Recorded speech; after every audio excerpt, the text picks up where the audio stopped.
least likable aspect of my personality. You do every week. Oh my God! Right out of the bat! Right out of the bat with the shot! If you're gonna hang one over the plate like that, I'm gonna swing. Oh my God! You wasted no time at all doing right to the jugular. Oh, this is the comic with the 6th Brad and Dave. Oh God! Oh, anyway. Oh wow, that was right out of the gate. Anyway, so everybody is always so excited for their wedding. You know, they're like, I can't wait for you to have you at my wedding. Oh, my wedding. Oh, great. And I am such a, unlike my personality because I'm usually Mr. Optimistic, cheery, and, oh, hello, hi, nice to see you. I, for the most part, do not care about weddings. Yeah. And I'm like, my entire overriding thought is, I've got to travel to this thing. I got to put the suit on. I don't want any of this. Good luck. Have a great life. I wish you all the best. I don't want to go to your wedding. Like, my entire time that I'm sitting at a wedding, I'm like, I don't want to be here. I don't want to be here. Okay, good. This is great. There's a nice beginning. And then they serve the food, and I go, God bless this union. May this union. They bring out the cake, and I'm like, oh, may this union shine in eternity. And as soon as that sugar high is over, boom, you're back to, I hate this suit. I hate wearing a suit. Yeah, are you uncomfortable in a suit? Is that it? Yeah, because, part of the problem is, I, as a cartoonist, God knows, when are the opportunities for me to bust out the suit? None. Like, it's once a year. Yeah. And so, the suit that I have is always like 9 years old and fit a much thinner Dave Kellett, right? Yeah. So no one is doing more work than that belt. That belt is doing the Lord's work. And so, I've seen a few snapshots of you at weddings too. I've never seen a denim suit before. That was something else. Denim suit? That was such... What is this, at an Alabama wedding? Do you take this woman to be your lovely wedding? No, but see, what was I going to say about the suit? Nothing's working harder than that belt. Oh, it's doing the Lord's work. Yeah. And at the end of the night, I give a second blessing to the couple when I take the belt off and I go, no, God bless them. Oh, this is amazing. Just getting that suit off. Like my entire adult life now as a cartoonist, how long have I been doing it now? 13, 14 years since I left my corporate job. Yeah. And the average day, Brad, is I'm padding around in a t-shirt and whatever kind of comfortable pants or jeans or shorts, right? Yeah. Like today, it's summer in California. I have no shoes on. I have a t-shirt on. I have shorts on. It's a comfortable day here in California. Right. Somebody emails me or sends me a fancy piece of paper that says, come put on a suit and travel to this wedding. And I'm like, oh, God. All right, I'm happy for you. Why do I have to go to your wedding? And my sweet, loving wife is crying, thinks every wedding is so beautiful and heartwarming, and I'm like, yeah, all right. Yeah, that's they take the thing. Each other in love. If I can skip the church part, I'd be okay. I don't mind the reception, because the reception's a party, and that's what you're going there for in the first place. You go for the party, you go for the food, you're dancing, you're carousing, you're tipping a couple back. That part I like. The church part is god awful. I'm gonna argue with you. The reception where you find out, oh, okay, Brad, you are at table 5B, and you're looking around for 5B, and then you see you're stuck with a person who stuffs reindeers for a living. An accountant's assistant, and an actuarial person who works for an insurance company. And you're like, what is this conversation going to be? I don't want this for an hour. And an uncle twice removed who has a conspiracy theory for everything. He's he's a flat Earth guy. Everything is tied in together. He brought charts to prove it. Brad, the gummy mint is going to get you. Anytime the government becomes the gummy mint, you know you're in trouble. So I am not. As much as I am a pro people person, I do not like weddings, and I don't want to go to your wedding, and don't invite me to your wedding. Yeah, weddings are the worst. Well, I got to tell you, speaking of weddings, ever since my wedding, I've had one thing that I've wanted. And it's a refrigerator with a water and ice dispenser in the door. Oh, right, Brad. I had that once for a brief moment in my married life, and then we sold the house, and I was like, no, my refrigerator. When we bought the house, we got the refrigerator 20 years ago, and it had an automatic ice maker in the freezer part, which we thought we had the world by the short hairs. But later on, what a classy line. Yeah. Later on, they developed these with the door. You get the water right. You don't have to open up the freezer. Later on, it was only 20 years ago. It's not like that was a recent Silicon Valley invention, I don't Brad. think that these were available back then. We would have gotten one. They had that when we were kids. Don't do that. They just invented this. Oh, water in the door. That's a new invention. Well, for 20 years, I've wanted this. So finally, we're redoing the house. We've got to get rid of the refrigerator anyway. And we get a chance to get a refrigerator with the water and the ice and crushed ice in the door. On the outside, finally, we get it in. We get it installed. We get in and we move back into the house. And I'm telling you, the water is comedically slow. The water is Albert Brooks slow. Like you can just see Albert Brooks just doing a slow burn. Really, this is the water. It could melt this fast. It makes me upset how slow. It's like the stream of an 80-year-old peeing at 3 a.m. It's like, come on. Every now and again, it would stop and then start again. And of course, there was never enough ice. Like if my wife filled up a glass of ice, it would no more ice for the rest of the day. It would be working on ice for the rest of the day. And I got so upset. By the way, remember, we moved back into the house 2 months ago. It's been this way for 2 months. And finally, a couple days ago, I got so upset about it that I actually opened the user manual. And I'm looking around, and it's like, it could be this, it could be that, it could be the filter. And I'm like, nah, it's not the filter. And it could be, finally, it said maybe it's a kink in the water hose. And so I pull the refrigerator out. It's not, but it got me thinking. I went down into the garage where the water comes up into the kitchen, and they had a little spigot, right? A little handle. And they had the water half turned off when they installed it.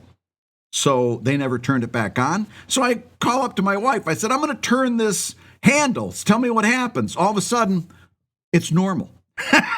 But for 2 months, we've had trickle. But I cannot tell you, this is the closest I'll ever be to being like a handyman or what people would call masculine. Yeah, you turned a knob. That's as close as I get.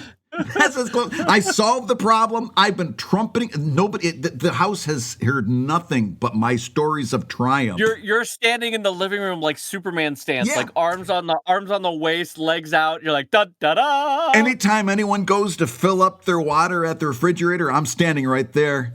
How's that speed for you? Pretty good speed on that water. I've even got the, it's like, because the user manual said it's supposed to fill up 8 ounces in 10 seconds. So I'm sitting there, 5, 6, 7, 8. Yeah, that's about right.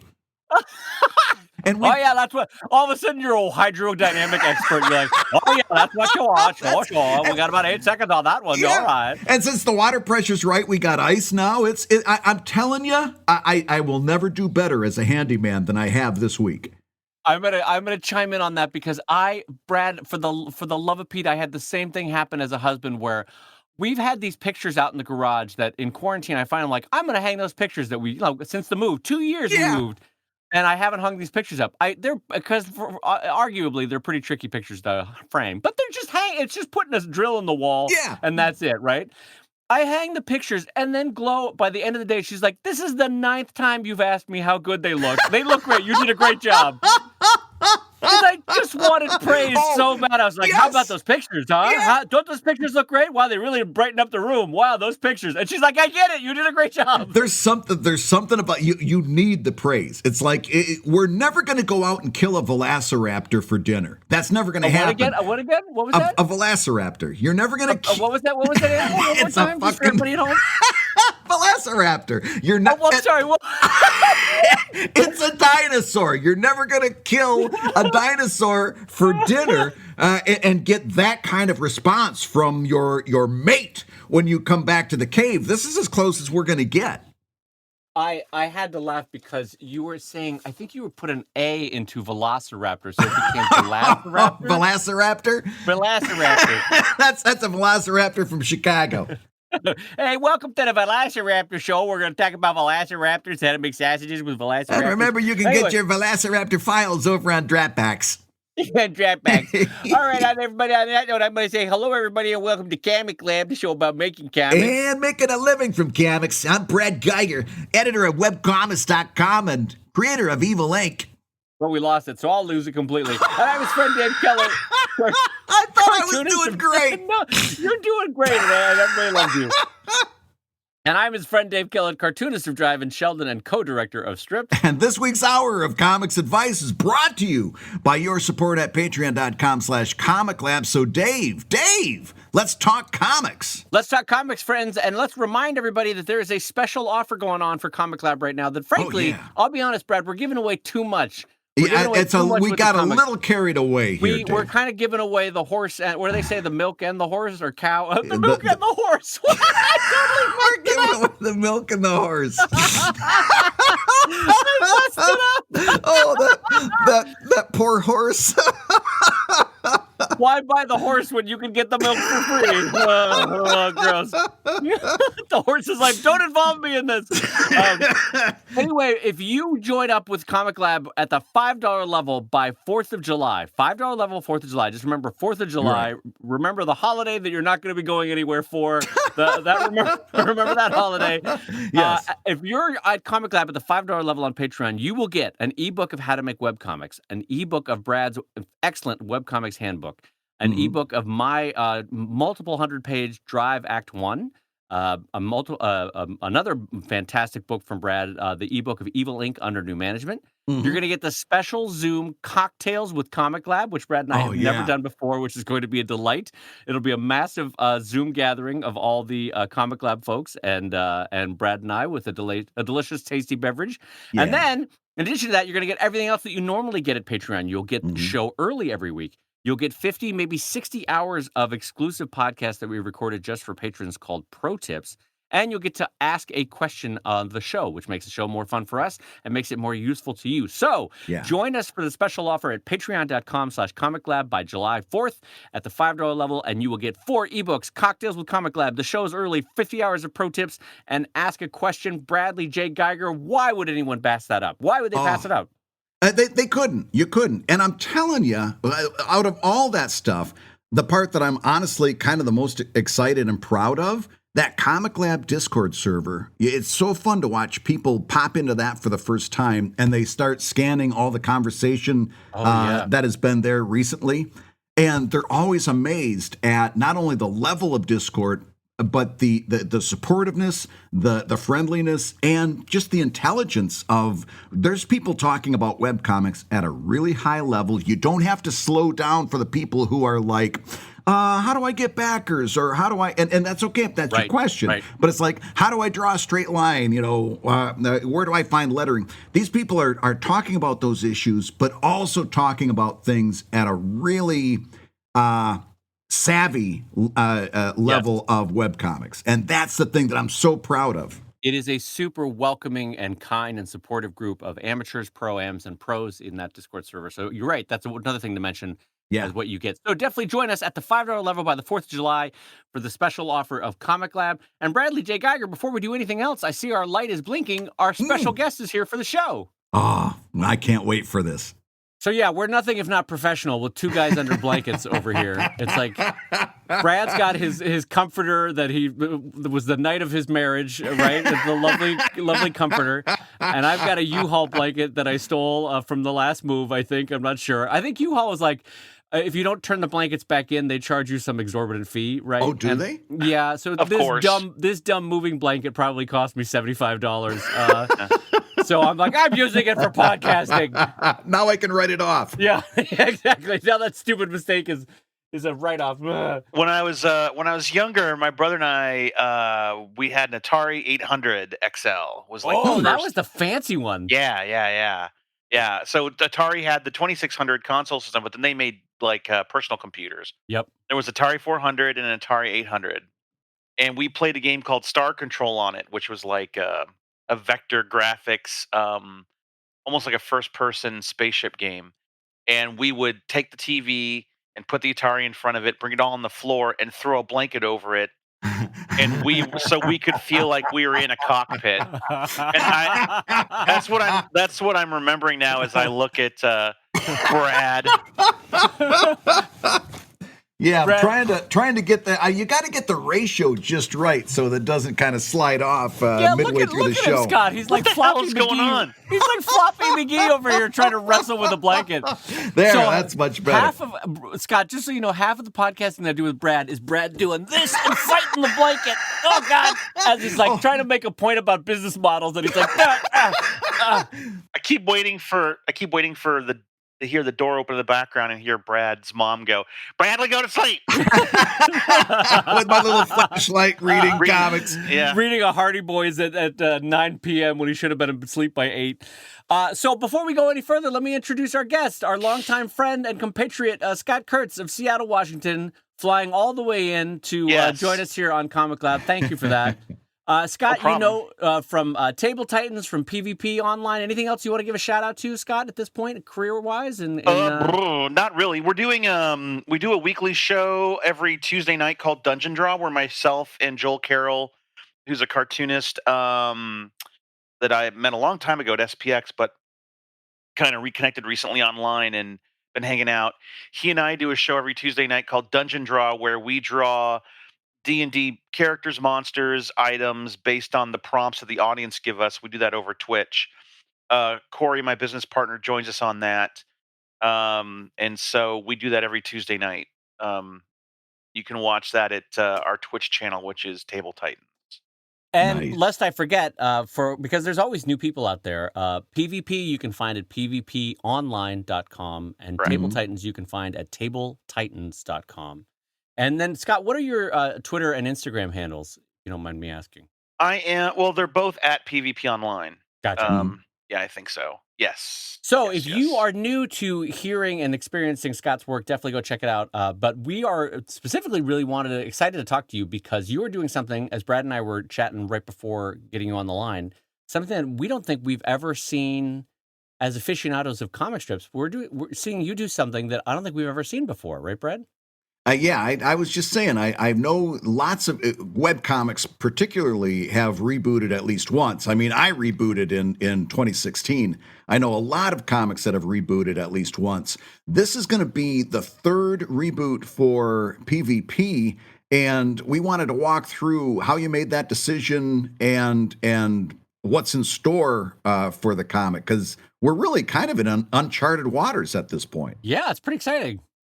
Well, it's interesting. It is the third reboot. The second reboot is something that I always forget about, but my fans always remind me of, which is really interesting to me. Yeah. Because it feels, if you go back and look at the archives, when I first started PvP in 1998, I didn't expect it to be anything that was going to stick around.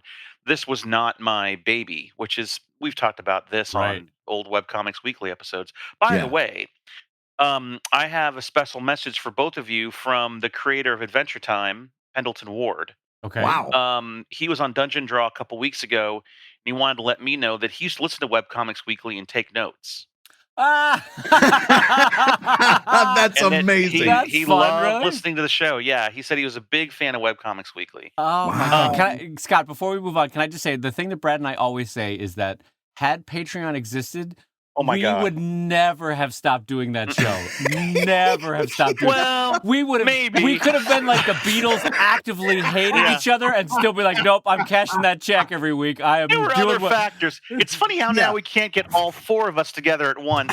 It's always a combination of three. It's always three's yeah. that magic number. Three, yeah, it is a magic number. But everyone just got so busy. But yeah, I mean, no kidding. We were ahead of our time. We're ahead of our time on everything. Just look at Acquisitions Incorporated that I did with Penny Arcade. Yeah. That, and I've talked to Chris Perkins, who dungeon mastered that, and we have sat in our little cubicle in the back of our booth at cons before, as the new kids that are now like the critical roles and the dice camera actions. Now they have these long lines, and Chris and I are in the back with all the stock and what we call the crying room of our booth.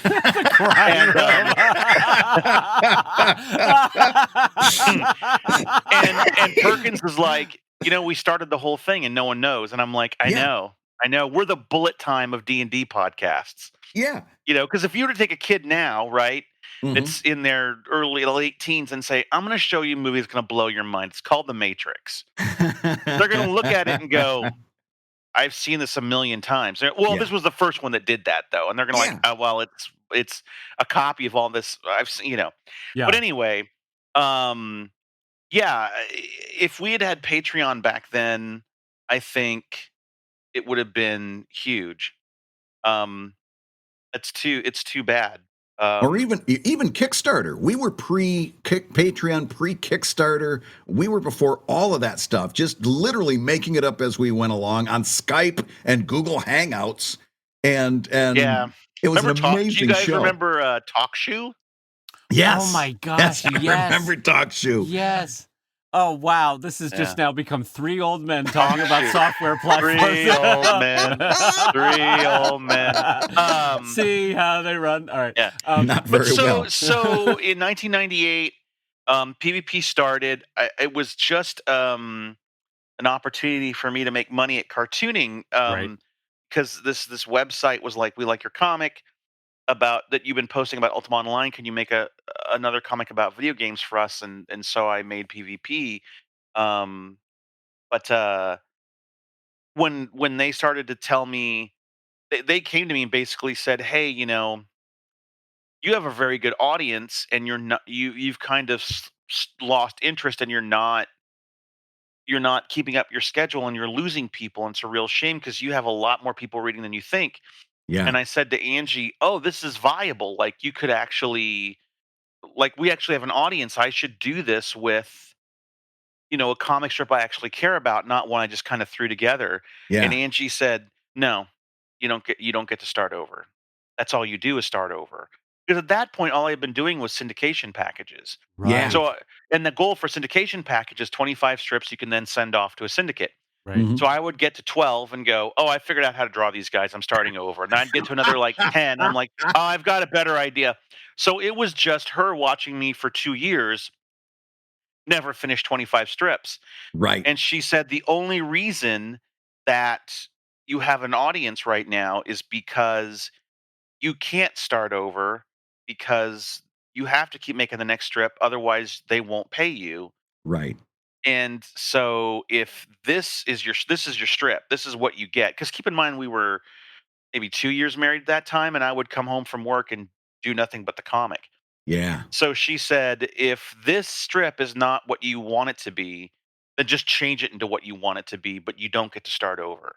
Yeah. Yeah. And so I just told everyone, hey guys, PvP, I'm taking a week off. PvP 2.0 starts in a week.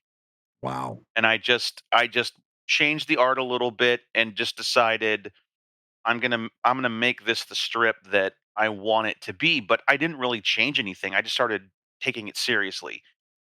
And that was like a mental thing for me. But people tell me all the time, like, I've been reading since version 2.0, and I keep going, well, there's not really a version 2.0. It's just Yeah. when I start taking, but my audience knows it as a demarcation. Right. Yeah. So I knew if I called this 2.0, which I didn't want to do because the whole web 2.0 is kind of passe, Yeah. but also because I knew my audience would be like, no, it's 3.0. Yeah. Yeah, so it is, and I've reinvented parts of it over the years, Right. Right. but this is a pretty big departure, what I'm doing now. Yeah, because you had kind of a significant jump, I remember, not too long ago, because you really all of a sudden started taking a completely new approach to the art, for example. And I've it was done that. I've yeah. done art experiments. Yeah, and I always do that live, which is unfortunate, especially when I'm looking back to the archives. There's a whole year where I decided realism is where I want to go. Like, I'm going to be Tintin or something. I'm gonna be Frank Thorne, or I'm gonna be Yeah. And then it was like that this is terrible. Can I? You know what though? Can I challenge you on that? Because both Brad and I have that in our archives. There's no other way to do it. There is not really. There's, if you're doing a daily comic strip or even a frequently updated, there's this whole section of my comic strip with Sheldon where I was like, gray ink washes. That's going to be my new thing. Yeah. And I Yeah. look back on that and I'm like, I mean, interesting, fun that I did it, but like, it's a weird year in the archives of like, Yeah. well, It there's suddenly is, a lot of yeah. gray washes and, you know, and it's like, all right. And then when you spend more than a year working on a 20th anniversary hardcover collection because life expanded the amount of time you're going to work on that by times two. Yeah. It's really fun to go back and look at all the shit that you hate and commit it to print and into commemorative hardcovers. Yeah, that like I'm dedicated. The 1 year of my strip, I really am not thrilled with the art of the writing. I'm going to immortalize it in a commemorative hardcover. Now it has gold foil on the cover. Yeah. Congratulations, everyone. You get it. Hey, if you're listening while you work, take a minute to stand and stretch.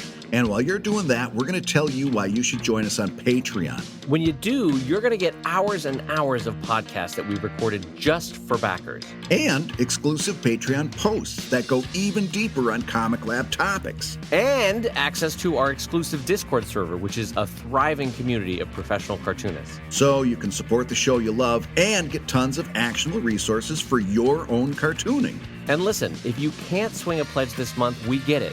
No worries. Yeah, listen, you can still support the show by rating us wherever you get your podcasts. Just leave a 5-star review and a few kind words. That, along with mentions on social media, is incredibly helpful. Now, everybody, let's talk comics. So, Scott, tell us what led you to reboot PvP. Oh, wow. You're blindsiding me with this question.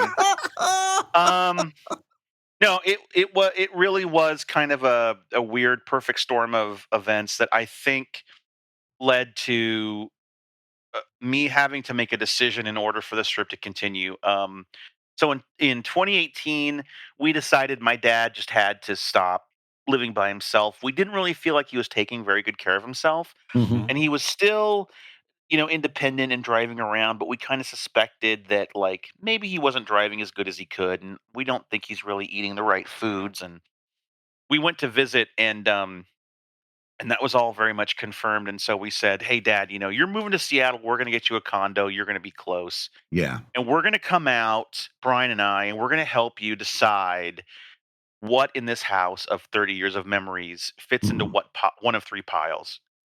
I need to have it with me in my condo. I don't want to throw it away, but I don't need it in my condo, so we're going to put it in storage, and this is going to Goodwill, or this is Right. going to go away in an estate sale. And then once we make those piles, we pack it up, we sell the house, you move to Seattle."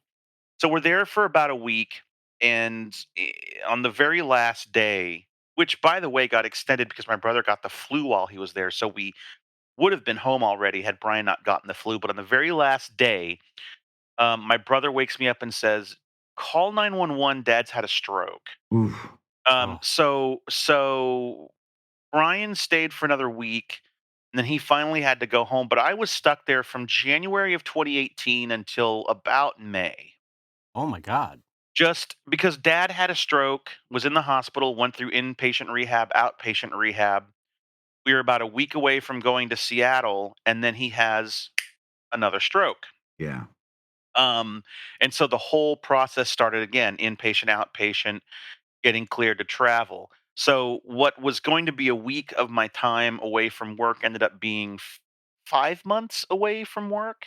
Wow. And I was Wow. still working at the house, but It's not the same. it's Yeah. not the same. And I'm working while taking care of my dad Yeah. by myself, away from home. And it's just driving to the hospital, back from the hospital. So it was a big thing. And then you know, the whole thing that everyone goes through at some point in their life. The wife's at home hiring contractors to redo our whole bottom floor because Dad's going to move with us. And then we get him home, and then it's a year and a half of Dad living with us, which I thought meant I was going to finally be able to get back to work because I'm back in Seattle. I have a support group. I have my brother, my sister-in-law Angie, Corey's in the area. Mm-hmm. I'm not by myself. Right. And now you're back with all your supplies and your resources and Right. everything. Yeah.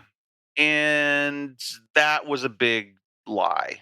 My productivity did not really improve much at all. It did at first, but a whole new set of things popped up because, my father we were primary caretaker for my dad. And even though he was still up and walking around at the time and independent, he was in a process of slow decline. And it was still, now everyone's very on guard and preventative health. And so there's doctor's appointments and specialists and follow-ups and a million different things. And then it felt very much to me like, oh, this must be what it's like when you have kids, right? Like Yeah. there's Yeah. just a million things you have to do. And so you really have to start compartmentalizing and really being very organized in your time. And I've never done that, right?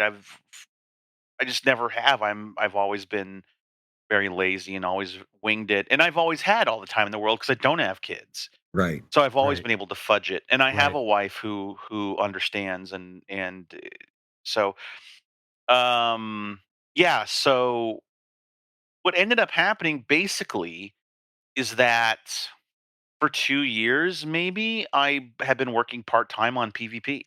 And Mm. and when I did sit down to work on it, nothing was coming easy.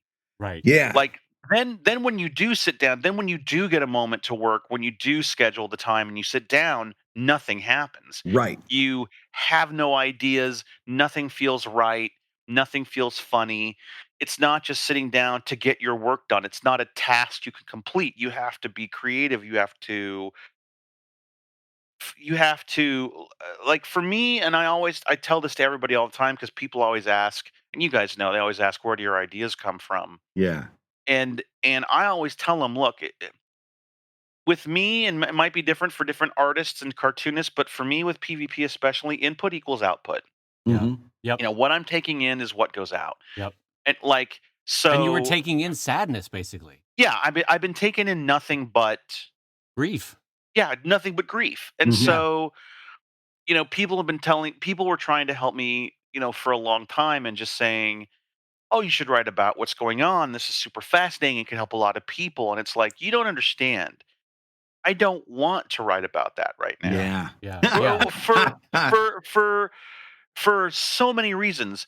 My dad is at the time was still alert and aware enough to kind of know I would be doing it, and that didn't feel right. And Right. then Yeah. and then he wasn't aware of it, and I would be writing about him because the weird part about losing a loved one or a parent slowly like this, because my mom died suddenly and all at once, and my dad's Hmm. dying in phases.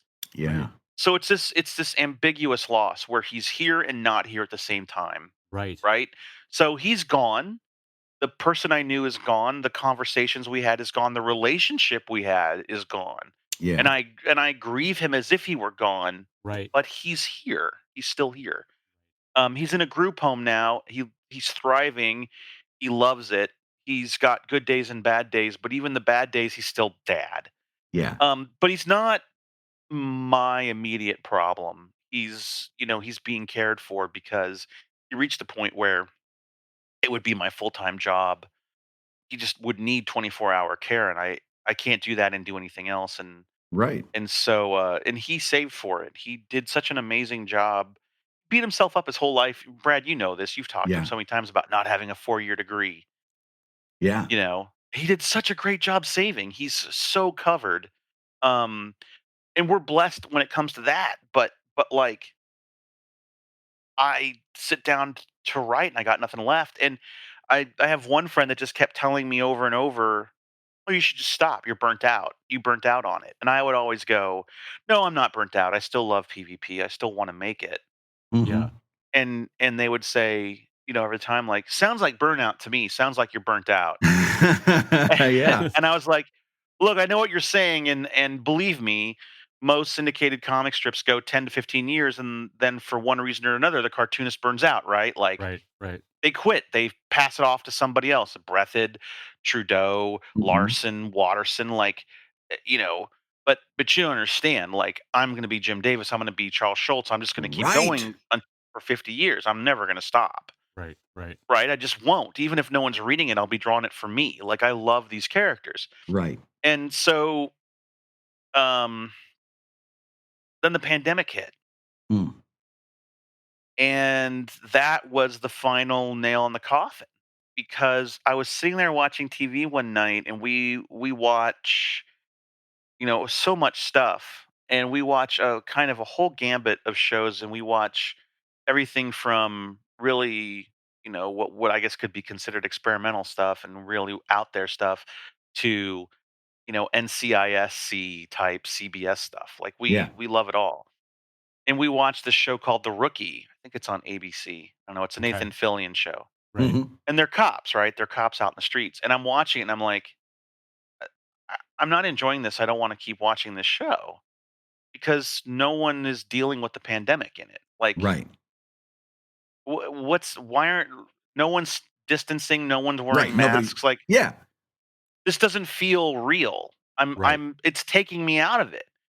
And then I said, isn't that interesting? Because we're rewatching The Office to feel better about life, and I'm not feeling that, because in my head that happened in the past. Yeah. Oh, I see. Whereas The Rookie feels like contemporaneous, and you're like, Well, no, yeah, this The is, none of Rookie's this a is new true. episode. They made This it is last all week. lies. Yeah, This yeah, is yeah, live. yeah. It's happening now. This is Right. Right. present time. Yeah. Right, but this doesn't count. Feels like a big lie because of that, Yeah, though. this is because you're bullshit. like, It's disingenuous. This is not like The Office was the before time when things were different. Before the end at the end times. Yeah. And it's before an- 4 times. Yeah, That it's sounds like a- It's a nice reminder of how nice things were. Yeah. Now show me what's happening now. This is disingenuous. And I sit down to write PvP, and if it's not a strip about what we're going through right now, I feel like I don't want to make it. Mhm. Right. Right. Okay. So, but I also just don't want to make comics about the quarantine, the pandemic. Now, Table Titans is different because it's a fantasy story that's kind of not connected to a certain time, and it's about D&D, which I think feels nostalgic to me anyway. But even with Table Titans, I stopped working on the current storyline. Mhm. I lost interest in it, I think, for the same reason. And I said, I'm going to tell a story about how they first met in junior high. And I'm doing Yeah. it, none of it's front facing. I'm working on the story kind of behind the scenes. And you can subscribe to my Patreon and see I'm chronicling the whole process of making a YA graphic novel on my Patreon. But none of it's front facing right now because I don't have finished pages to put up. Yeah. So with Table Titans, I've gone back in time.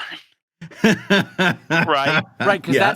that feels genuine in the way that Office did. Yeah, It's it's the before like- the fall. Yeah. Right, it's nostalgia. I'm going to go back and tell a story about my friend Rob and I when we were kids, and Yeah. I'm doing it through the Table Titans characters. Okay. And so I said, I think with PvP, I'm going to jump forward. I'm going to jump past all this bullshit. Yeah. I don't want to say it on the site or in the strip because I want PvP to be for everyone, but I don't mean just the pandemic. Yeah. Because I have no doubt we'll get past COVID. I don't know if we'll get past Trump. I don't know if we'll get past what's happened to the country. I don't know Yeah. if we'll get past the threat Yeah. to democracy. I don't know if we'll get past the economy Right. Mhm. or people deciding that, I don't know that we're going to get past, well, this store should be able to tell homosexuals that they don't want to make their wedding cake Right. because that store has the right to decide how they want to do business any way they want to. Well, they want you to wear a mask. My personal liberties. Yeah. Yeah. There is a disconnect there. I don't like, there's a part of me that goes, whoa, maybe this is going to wake everybody up, and we're going to go, oh, we need better healthcare. We need more government. Oh, they can just give out a universal wage to people. Yeah. They do have the money for it. They can just take $3 trillion and give people a living wage when shit hits the fan. Mhm. Like we can change things. Or even on a smaller scale, like, oh, comics can't ship. Maybe people are going to finally realize Diamond is not the best way to do this. Maybe Yeah. we can go back to Right. maybe we can go back to comics being in a grocery store. Maybe we can learn from Japan, and DC can publish a fucking phone book every month, a Shonen Right. Jump type phone book, Yeah. and you can buy it anywhere. Mhm. And and then all of a sudden you go, Steve Geppi's like, we're gonna come back and it's gonna be better than ever, and nothing's gonna have changed. And I'm we gonna do learned no lessons. I'm gonna do a Zoom from my mansion to reassure everyone, and Brian Hibbs is gonna get really mad, and it's gonna be better than ever for me. Yeah. For me, and then you go, oh, no one's gonna learn. We're gaining nothing from all of this. Emotionally, I go back and forth about what kind of lessons we'll learn about what. Also, you kind of just hope that basic patterns of like the way, because I actually find, and I don't want to speak for either of you, I actually find that I have enjoyed the aspect of my life that's changed in this way, in that it has forced me to slow down in a lot of respects, just emotionally, and I don't know a better way to say it, spiritually, just to slow it down. And I wonder if as soon as this thing goes and they're like, hey, viable human vaccine, I'm like, all right, everybody, back in the van. We're all doing more things that we should have scheduled. Driving around, Yeah, the thing that the silver lining to this for me is that I don't have to do a convention until 2022. Yeah. I just don't have to do it. It doesn't even have to be on your radar.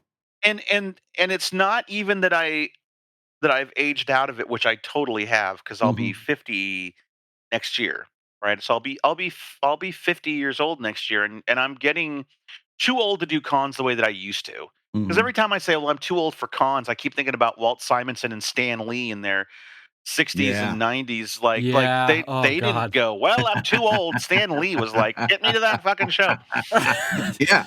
I guess there's a point like you're young enough to do it, and then right in the middle you're like, I'm so tired, and it's like, I have to get to a con so I don't die. I need something to do. The Crypt Keeper is after me. I've got to go to a con. I need to convince the Reaper that I still have still moving, still got a heartbeat, life left in me. But just as a slice of that, we all remember, like, with 5 San Diego Comic-Con guards around him, Stan Lee would do that forward walk at, like, a cheetah, like, going across the floor of San Diego Comic-Con. And the Reaper's like, all right, 2 more years. I'll give you 2 more. Right. Yeah, damn impressive. But these shows have gotten to a point where there's, 5, there's 5 PAXs in a year. Yeah. And that's just one company. It's actually, they're all one company. It's all fucking Reed Pop at this point.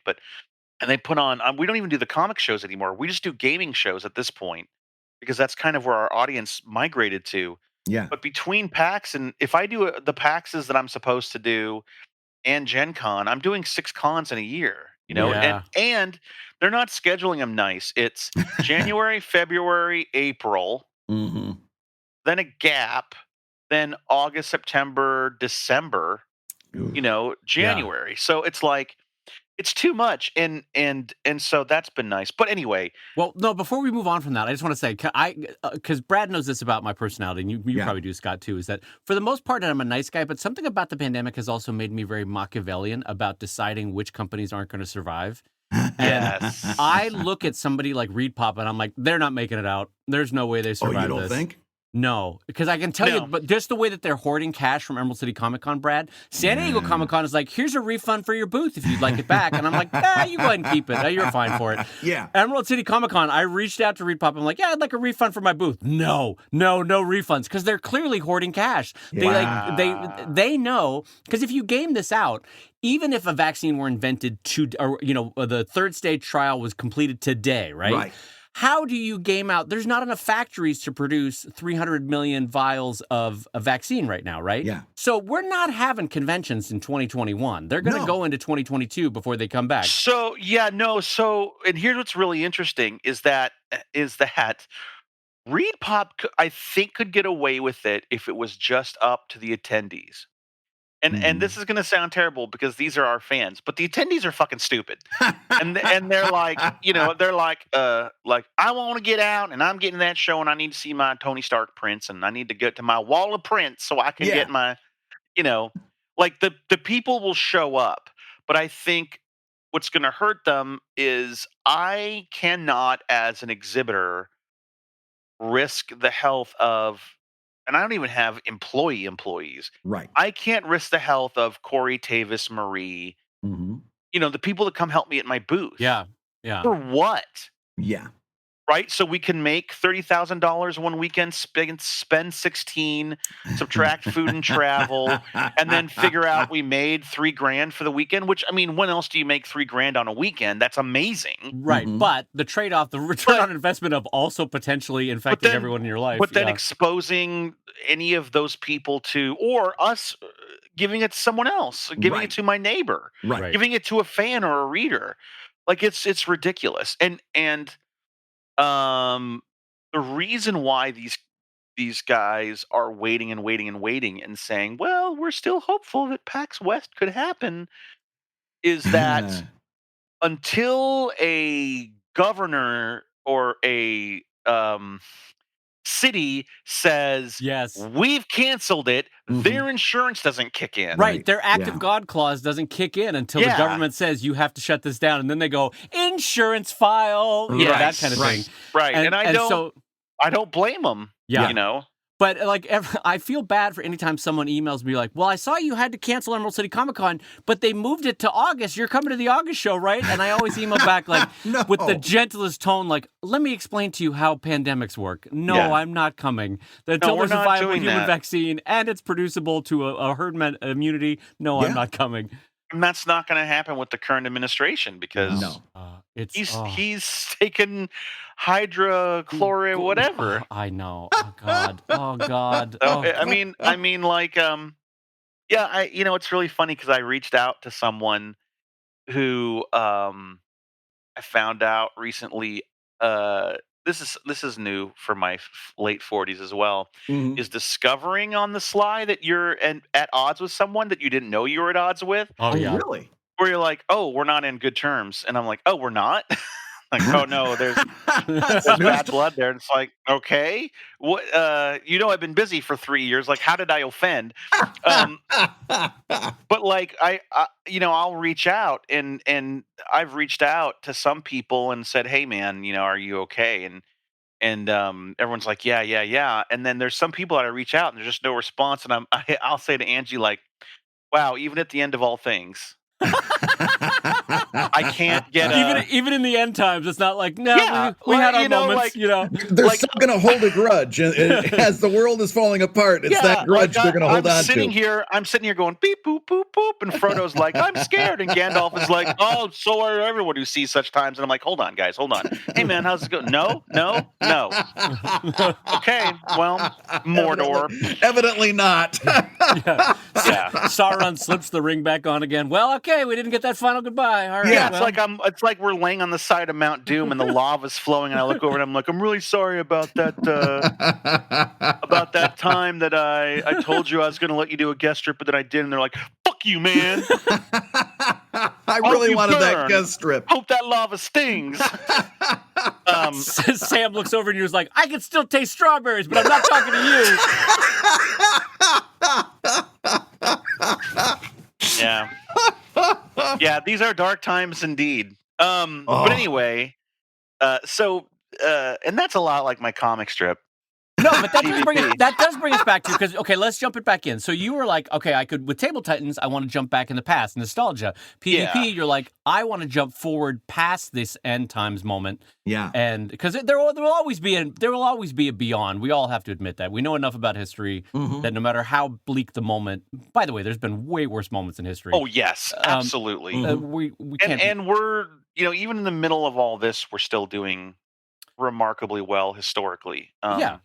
So there will be a beyond moment, and so you were saying I'm going to set PvP then, right? And how did you choose 15 years? Because that's a specific choice too. You didn't go 5, you didn't go 10, you didn't go 25. The only reason I chose that is because I wanted to focus on one character, which is Brent and Jade's daughter, Kate. Yeah. And I want to make her the protagonist, and I wanted her to be right into her 20s, just into her 20s. And so Miranda, who she's kind of based on, is 7 now. So in 15 years, she'll be right around that age. Okay. And so I wanted to jump to that. And that's the first person. That's the first person you see in the new PvP comic is Miranda. I don't name her, but that's Kate. That's Brent and Jade. So in real life, my niece is Miranda Catherine Kurtz. Yeah. In PvP, she's Catherine Miranda Sienna. Mhm. Well, you've created no mistakes possible for yourself No. there. That's I do it. I flip it all the time, accidentally. Yeah, but Kate is now 20, and she is annoyingly enthusiastic. She Mhm. is Pollyanna to the extreme. She's excited about everything. She is just joy and bright and just very excited about everything that's going on. Yeah. And that was very important to me, that this is the lens by which we're going to see PvP now. right. Yeah. And it's so what's interesting about this, jumping it ahead 15 years, is thinking about where technology is going to be in 15 years. And that's Mhm. that's another very good reason why I only wanted to jump ahead 10, because I didn't want to go so far into the future, obviously, that I've outaged all my existing cast. Mhm. But going like 10 years in the future is really interesting, because I think I think 10 years at the pace we're going now is enough for um, a nice shift to where you can do things you couldn't do now and get away with it, but not so much that you're in the realm of science fiction. Yeah. Right. So But 10 years is also interesting because in just statistically across the arc of many characters, 10 years is some people achieve their dreams. Some people, their worst possible moment have happened. Some Yeah. people have died. Some Yeah. people have literally left the scene. They're just like, nope, Right. I'm moving to Vancouver, whatever it right, is. right. So 10 years is an interesting point because you can have some really big life changes Yeah. coming in there. But also, I want to jump back on about technology because that's an interesting. You're going to have to very quickly in this strip make some technological decisions that you're probably then stuck with. Do you know what I Yeah. mean? In the sense that, like, if you establish that you talk to your phone through your tooth, an implant in your tooth, you Right. then have to deal with that for the next 5 years. Yes Or and no. Yeah, yes and no. I've thought around this a bit. So in the first strip, there's 2 or 3 things that kind of hint towards changes Mhm. without spelling them out. The first is that Kate is clearly talking to an audience. Yeah. She says, "Hey guys, it's Kate. We're live again. Today's the big day, my big job interview. And you right, know I'm bringing you along with me." And then in the second panel, she says, "I'm here at the PvP headquarters in Seattle, Washington. Let me switch to the exterior cam. Look how Mm. pretty it is." And Yeah. then you see, now we've switched to an exterior shot, in which we see the building and the parking lot, and every car is an electric car, like a little smart car. Yeah. right. Um, so within those first 2 panels, we have jumped ahead. People could probably recognize that that's Kate. Some people already did. She's Mhm. clearly being filmed, but not holding a camera or a selfie stick. Right. Yeah. And then she switched to an exterior cam. And I don't explain how any of that works. I didn't come out and say, "Hey, it's me. I'm live on my drone cam. Mhm. Right. Now I'm going to switch to an exterior drone." I didn't say that. Um, in my head, I was thinking it could be one of 2 ways. I think drones are a natural Mhm. thing. And I don't think it's much of a jump to assume that people are walking around with drones flying around, following them all the Mhm. time. No. Um, I also think that with the pandemic happening and people turning to like things like Some Good News and all this homebrew Yeah. stuff, that a big explosion in homebrew content is going to be a big thing. And then also, I think the next step of cameras being everywhere and Alexas and Google Home Assistants and everything listening is this whole thing where any camera is an available camera. It's all networked together. Oh, so you have the ability as just a citizen to tap into that like Yeah. a public So utility. so so it's like, I was thinking about how I can't tell my router not to be a free hotspot for people in my neighborhood. Mhm. Like, so Xfinity has this thing called Xfinity free Wi-Fi in Yeah. certain areas, and it's everyone in the area giving up a little bit of their bandwidth so other people can have free Yeah. It's Wi-Fi. it's kind of an interesting idea. And right, and you can really go about 6 menus deep and kinda turn it off if you want to, but it somehow always finds a way to turn itself Mhm. back on. Anytime there's a refresh in software, I Yeah, find that with anytime. Yeah. I noticed that with Apple Music. I'm like off. Anytime they refresh, I'm like, wait a minute, Apple, you're real thirsty with this. Back on trying to So make it again. I'm happen. picturing an app where you're live streaming and you don't have to worry about holding your phone or a camera because there's cameras Mhm. everywhere, and the program knows it and it's tapped into the network, and wherever you walk, it just grabs whatever Yeah. captures you. But Interesting. Okay. I don't have to say that. I could explain it at some point, but until someone says to me, "How is she being filmed?" And I think that so many people are used to one camera Mhm. shows now with like The Office and Parks and Rec and all that stuff, that it's become a trope of the documentary camera filming the show that the characters are aware of, where Right. it's not even built into the show Right. anymore. The conceit that Yeah. they're just everyone's breaking the fourth wall. It's just built in. Mhm. And so that will allow me to do that. Like in the first week of strips, she's interviewing Francis. So within the first couple weeks, we learned that PvP has become a content platform. It's not just a review magazine anymore because Cole retired. Cole married Lucille. She passed away and left him her money. He's retired. Brent retired. Jade's a writer. Francis took over PvP and created an algorithm that will take any content and match it with an audience. You don't have to find your own audience anymore. Okay. And I do a strip where he's like, thanks to this algorithm, anything you create, no matter how stupid it is, an audience can be found for it. Observe. Right? He farts into a mic and then goes beep, boop, boop. And Skull runs in and goes, Francis, you got to hear this noise that just came on my feed. That's a great way to Um, illustrate that. Yeah. Yeah. So he invented this algorithm that takes any content you make and finds an audience for it, monetizes it, and they take their cut. Right. But um, so like I think within like the fourth or fifth strip, he's interviewing Kate, and he's like, "Look, just because I know you doesn't mean you get a job here automatically. In this office, your name is job applicant. We're keeping this 100% professional." She's like, "Okay," and looks at the camera, and then she's like, "Well, my resume," and he goes, "Marcy left me."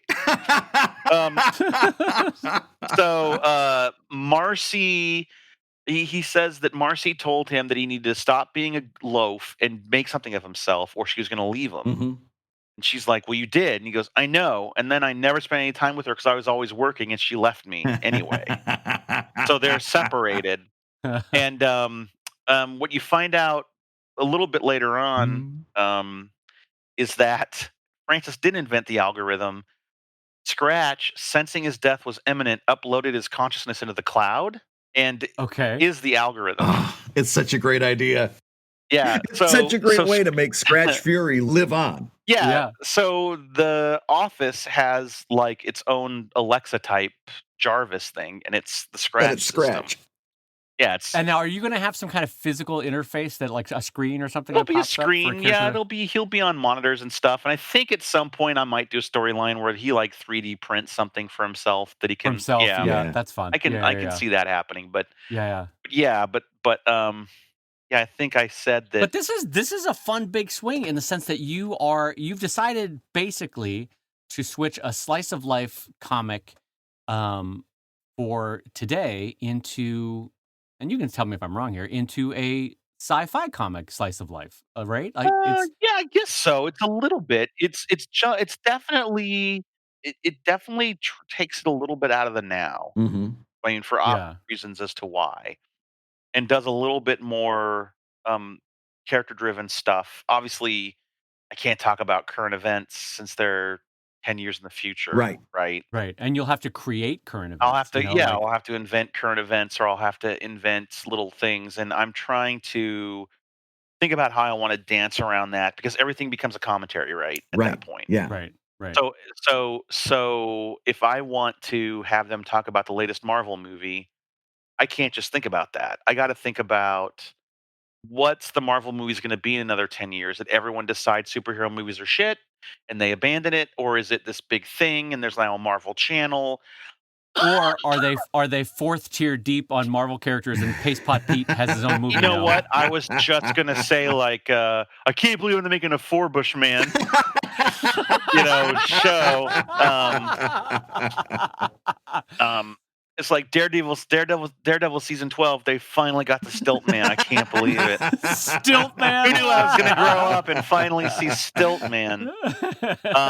No, but this is a new writing challenge for you. In fact, I haven't connected the dots on this yet until just now. This is a completely new writing challenge for you because instead of going out and seeing what's happening in the world today and commenting on it, you're doing a completely different type of humor. Yeah, that's why I guess that's what I was trying to say is that PvP, because it was slice of life, was also in many respects reactionary. This thing is happening in our culture. I'm going to have my characters react to it. Right. This thing is a current event. I'm going to have my characters react to it. Now you have to go out, and that's why I guess I landed on sci-fi. You have to invent both the technology they're interacting with, the office they're sitting in, will there even be offices in the future? That stuff is easy and fun. What I'm trying to decide what to do is whether or not I want to do commentary on things like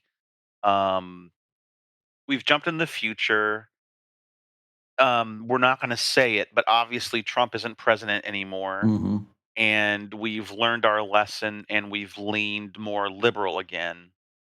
And I can show that in a couple different ways, right? Yeah. Like I could show it where everything's great. That's not very fun. Mm-hmm. And so, it would be really interesting to have it be liberal now and a little more progressive, and everyone's still got just a new set of complaints, right? Like where does this is the stuff that I've got to really be careful with. Like it's not like where does technology go in 10 years is great. That's fun. Mm-hmm. Right. What do the Marvel movies look like in 10 years? What does television look like in 10 years? Mm-hmm. What's computing and gaming look like in 10 years? Fun. Yeah. Where does PC culture go in 10 years? Where does healthcare go in 10 years? Where does cancel culture go in 10 years? Yeah. Yeah. That is not as easy to dance around. Mm-hmm. Right. That takes a little bit more thought. Especially and much more every potential move, for pitfalls. And I was going to say, especially since every move you make conceivably has been captured on camera. So there is literally no hiding at any point during your life. Right. Yeah, because at one point, I have a strip where when he's telling her that, Marcy left him, Mm-hmm. she's like, she told me I was a bum and to get a life or she'd leave me. So I got a life and now she's leaving me because I'm never home. Yeah. Kate goes, should I stop streaming this interview? And he goes, yeah, probably. No, wait, what do our numbers look like? and like, I think that's a fun leap where no one's going to get super offended at the concept of at some point everyone's just going to assume their life is being streamed. Yeah. Right. Constantly. Right. Like at one point I had a version of the strip where she's like, do you mind if I dashed it. But at one point I had a line where she said, do you mind if I stream this interview? And he's like, of course, our motto, life is content. And I'm going to put that in somewhere else. But yeah. I think at some point everyone just assumed life is content. Mm-hmm. Yeah. Kind of like how someone walking down the streets of London now knows they're on 14 cameras from every angle. Yeah, like we watch a lot of British. Forget about it. We watch a lot of British crime procedurals, and it's always like, what does CCTV say? And I'm like, are there just cameras everywhere in London? Oh my God, yes. There's like the per capita number of public cameras in London versus any other city. I mean, it's like I know like Singapore and Hong Kong have like a high number too, but London for a Western democracy is just like a high number of cameras. And I think that's exactly what is going to be happening in my version of the future here in the States too. Another thing I've been debating is I feel like a big possibility of the outcome of the pandemic is that in the States, people will start wearing masks even past the pandemic culturally the way they do in Japan. Mm-hmm. Mm-hmm. I've been wondering about that. And I want to show that, but I'm afraid to show it because we aren't culturally there yet. Right. So I got to be real smart about how I depict that and not just have it be. Because right now it's such a polar. I can't believe it is. Yeah. Don't ask me how this happened, but it's become such a polarized thing to wear a mask. Right. It's interesting though, because we were talking before about things that'll snap back in a worrying Mhm. way, and like I feel like one of the reasons why after SARS, the first version of SARS hit Japan and Hong Kong, masks became more of a cultural thing, Yeah. and like even lingering now, like if someone has a light cold, they very kindly wear a mask on the Yeah, subway and all that the kind of stuff, time. right? I just can't imagine individualistic Americans being like, other people are more important than me. Like my tiny bit of comfort is Correct. more important than Correct. anyone else around me. And so Americans, as soon as this pandemic is over, are like, F the masks, it's back to Yeah. coughing on everybody. Yeah. I'm never washing my hands again. Yeah, Bye. it's I'm an individualistic American. Boo boo. the thing Like, that really is bugging me right now about the Republican Party is that it used to be that you could say, well, I'm more liberal, but my friend's more conservative, and this is where we disagree. But Yeah. that kind of ended there. And Yeah. it was because the at the time, the Republican Party and the Democratic Party had ideologies. Mhm. And it's just whether or not you subscribe, how much you subscribe to that ideology, right? Yes. mhm, So my yeah. father and I would have big discussions when I would say, I wish they'd raise the minimum wage. Mhm. And he would say, well, I used to live in Germany, which was socialist. And let me tell you, at some point, if you raise the minimum wage too high, people just stop trying. Because why work harder when you can just get paid to do whatever you want? And I would say, yeah, and I don't think that's how it works. Because if you look ahead at Star Trek, which we love, and we talk about how we would like it to be that way, somehow humans found a way to find value and worth in the things that they do, not what they get paid for it. And there are definitely societies on this planet now Mhm. where if you look at Japan, people do things because it's the right thing to do, Yes. or it's good for their neighbor, or it would be impolite or dishonorable to not do it that way. Mhm. And my father, Dad used to talk to me all the time about how in Germany, poor areas of town were the very nice areas of town because poor people, they appreciated the things they did have more Mhm. and they took care of it better because they couldn't just replace it. Right. So you didn't just decide, my fence goes to shit, I'll replace it in a month. And so your fence goes to shit. You kept your fence nice. That's the only fence you had. Right. And it's a lot Right, easier to right, keep right, it right. nice than it is to put a new one in. And then he would say, well, you make a good point, and we would have a discussion. Yeah. The problem I have now with the Republican Party, and what I'm starting to have a problem with in some um, sects of the Democratic Party is no one has an ideology other than you can't prove I don't believe this, Right. and none of the arguments are in good faith. Right. Right. And None of them. and it's not so much I believe this, it's I disagree with what you believe. It's no longer about what I believe. It's you're full Yeah, of but shit. like, Yeah. but like, if I were to go up to someone and say, "Well, I think gay people should be able to get married," Yeah. and then they say, "Well, no, I don't. I don't think that. That marriage is between a man and a woman." And then I would say, "Well, why do you believe that?" And then they would say, um, "Well, honestly, gay people give me the willies. Yeah. I just can't. I can respect that Because it's because honest. Yeah. At least at you're least being it's honest honest and with me. sincere." Yeah. And then I Right, can right. say, "Well, let's explore that. Why does that freak you Yeah. out? Why does that Yeah. make you feel weird?" And maybe we could get somewhere, Mhm. but they don't. No one says that anymore. No, someone says, "Well, it's about family values. Right. It's about this, it's about Well, that," and none of it's in good faith. And so, so much of that too is a media culture that doesn't allow anyone to allow to themselves, I might be wrong. Right. And so, like, yeah, I feel to myself, like, even my most core beliefs, I try to maintain, like, no, you know what? I could be proven Mhm. wrong on this. Mhm. I might be wrong on this. well, and nothing is And even though handled. I have strongly held beliefs, Yeah, as both of you know, like, I think both of you could probably turn me on a great number of topics with a couple hours of Yeah. discussion. right. And but it's a willingness, I think, and maybe that's an artist spirit. It's a willingness to say, like, no, at the very least, I'm going to try to see it from another person's Yeah. perspective.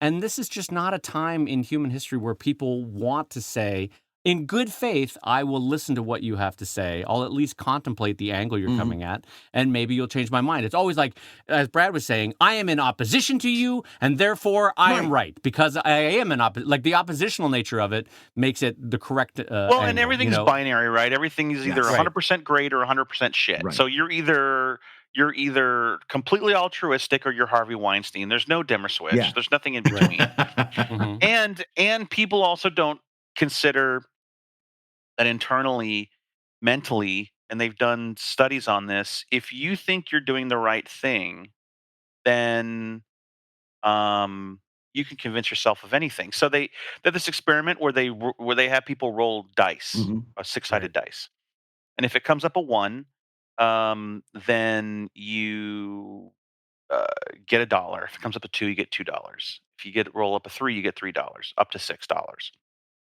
So what you do is you roll the dice, and in your mind, you pick whether you're going to take the value on the top or the bottom of the dice, but you don't tell the person running the experiment.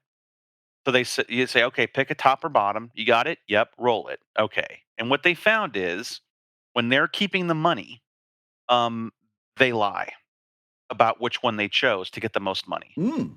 Okay. Hmm. And this is all checked by a lie detector test. Right. They're wearing a lie detector test. Now they repeat the experiment with the same people, but now the money's going to charity. When the money's going to charity, they lie more, Really. but the lie detector does not register it as a Ooh. lie Right. So they're still lying. They're lying because That's they're more, interesting. but since they believe they're doing the right thing, they can pass the lie detector. yeah, they're not Right. doing anything wrong. They're helping a Wow. charity.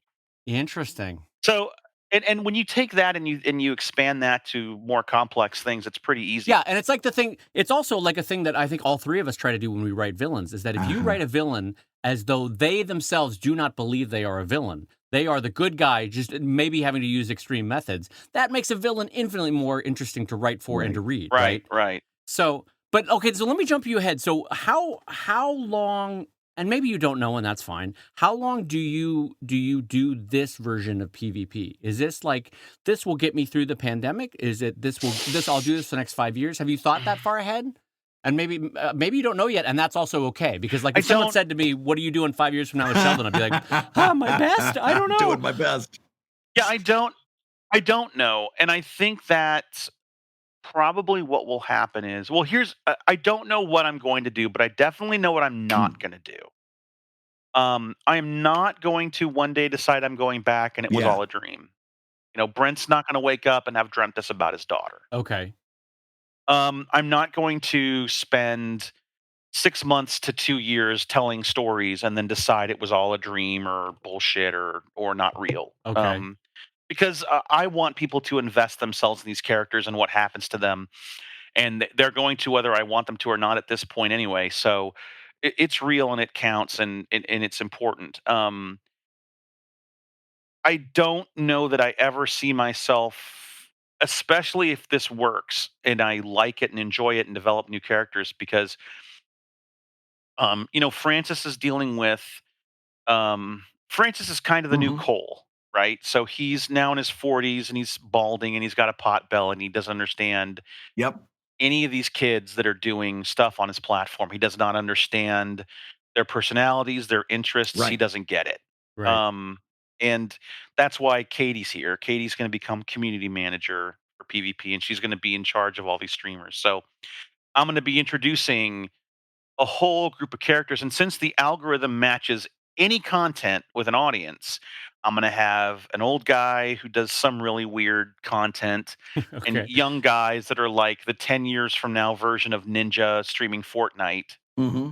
and I have a whole opportunity to introduce any number of characters. And I know once I get invested in them, I'm not going to want to back out. Skull remains Yeah. unchanged. He's immortal and kind of forever.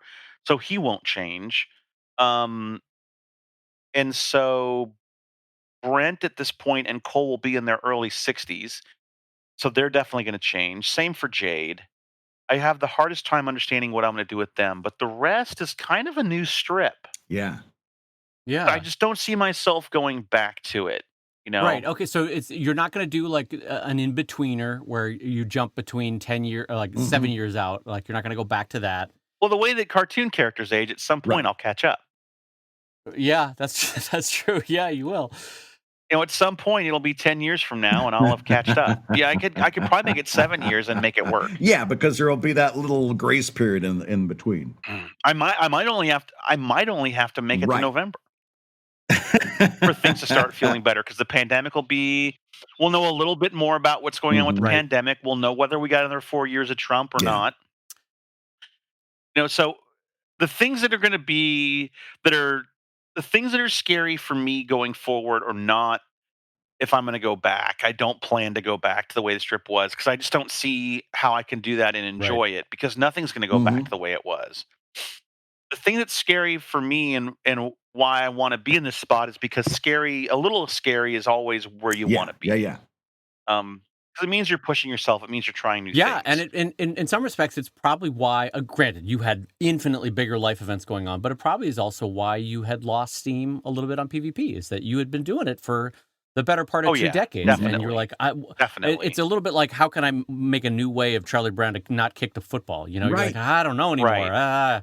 Well, that's what we talk about on this show Yeah, all the yeah. time is that we three grew up looking at that syndicated model as this is what you're supposed to do. You're supposed to Right. find your Garfield Sure. and then, plot away at it for Keep 20, plucking away. 30, Yeah. 40 Until years, 50 years retirement. if you're Charles Yeah. Schultz. And what I say on this Yeah. show all the time is, listen, no, you don't have to do that. You can do other things. You can put this down and try something new. You can reimagine it. You don't have to find that one title that you continually crank out. Yeah, you wanna Right. be Madonna. You don't wanna be Neil Yeah. Diamond. You wanna reinvent yourself about every year and That's a not a half. bad way of putting it. And to that end, Yeah. to that end, I'm just laughing as Neil Diamond is one of the choices. poor Neil Because to Diamond. me, it's like it's so self-evident. They're like, no, I don't want to be Neil Diamond, not in any way, shape, or form. It's the thing Joel and I do on Dungeon Draw all the time. We were listening to old music. We spent one day, Joel and I, drawing, and we just started playing in Discord. I have this little bot that'll play YouTube Okay. music, and we just kept loading in all these old songs. I was like, hey, today's music theme is the back of my dad's Pinto circa 1982, 79. And at one point, and so now we're done playing music, but we're all the music stuck in our head. And at one point, Joel goes, "Forever in Blue Hall," and we both started losing it because the bit he had just invented was Neil Diamond getting on stage and going, "All right, let's do this. Money talks." Oh God! Just I can't do this one more time. the weight of 4 decades comes crashing down on him. Like, I can't. Sweet Caroline. Oh, No, I can't. Not I can't do again. it. I don't need a 6th house. I don't need to do this anymore. Guys, I'm just gonna go ahead and play a CD in and hope that no one ever remembers that I did blackface. Yeah. Um, Can I share with you both? I don't think I've shared this with you, Brad. The flip side has happened with me with the pandemic with Sheldon, but Scott, like you, for the last couple years, and I have thankfully not had a terrible life event, but I had kind of reached that point that I think all syndicated strips reach in the 15-year to 20-year point where I'm like, the spark had gone, Mhm. right? Like Yeah. I couldn't get Charlie Brown to try to kick the football anymore. And I don't know, and maybe you guys can explain it to me since you know me. I don't know what happened, but suddenly I have this joy with the pandemic of doing Sheldon again. And I'm not fighting it. I'm not trying to question it too much because I'm enjoying it again. Yeah. But there's a spark again where I'm like, no, this tool that I had created suddenly is useful again in a way that it hasn't been for 5 to 10 years. And I don't know. Again, I'm not looking a gift horse in the I'll mouth. tell you why. I'll tell Okay. you why. Because when all this happened, and I hope everyone remembers this, but when the shit hit the fan and everything flipped upside down, people you turned to for comfort were the artists. Yeah, that's a really, really good Yeah. point. Yeah. The place you went to hide, the place you went for comfort, Mhm. the place you went to escape and feel better were the artists. You put together puzzles, you read books, you binged TV shows, you read comics, and not only that, you made comics, you made drawings, you made like Mhm. I'm making bread, I'm learning to Oh my knit. God. Like Yeah. everyone is turning to the creative process, Yeah. everyone Right. as therapy. And so and that's why I was having such a hard time with PvP because I spent it was a mindset I had put myself in. And I swore after my mom died I would never do this again, and yet I keep falling into the trap. I guess it's a part of being human, but just believing in something false because it was comfortable. Mm. Um, And the first time I realized I was doing it was this realization of, well, wait a minute. I don't understand. My mom's dead. She's a good person and she did everything right. She gets to live old and die with my dad at an old age. Yeah. Right. And Right. she's a good person. She did everything right. She followed all the rules. Why is she dying at 56? Mm. Like it's like, oh God, I've been believing bullshit. I've been believing in these false senses of control that aren't real. Right. And one of the things that I realized when the pandemic hit was this 22-year-old belief that it was me putting up a new strip every day and not missing an update and checking Twitter and seeing responses meant my career exists. Yeah. It's Yeah. real. It's It's Oh, interesting. continuing. Yeah. Yeah.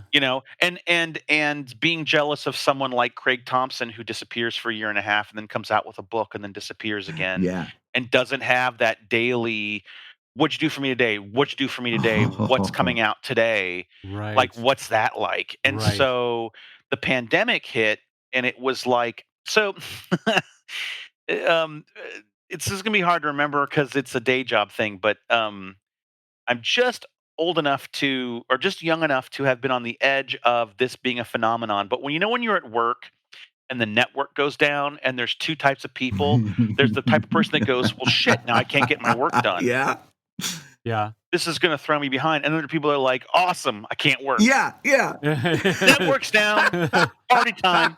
Meet you in the break know? room. The coats Can't, are on can't be me. blamed. Whoa. Yep. Here I go. Network's down. What are we supposed to do? They pull Yeah. that drawer open and it's got nothing Yeah. but decks of cards and dice. They've been waiting for this all month, Yeah. and finally a small it's here. thing of whiskey. It's like, Yeah. yep, all right, Yeah. here we go. Yeah. So like literally the economy has stopped. Yeah.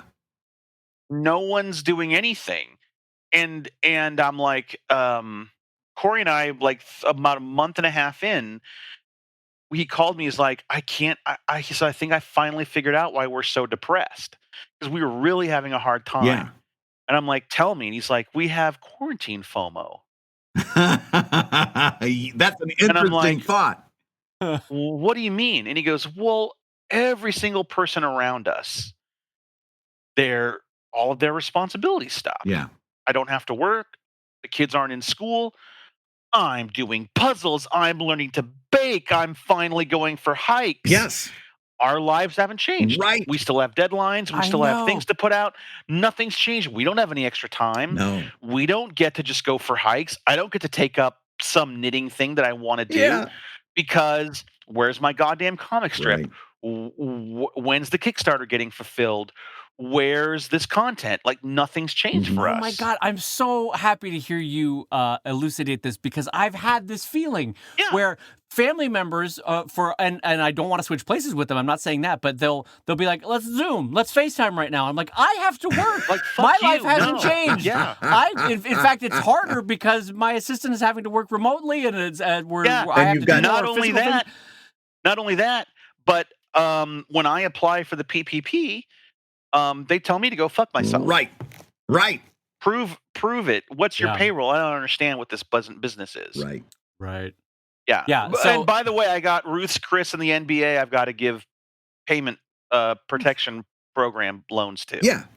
So there's literally nothing here applies to me, and I have to keep going. And so we had right at the same time that happened, we had approached Boom Studios about publishing Table Titans as a book. Mhm.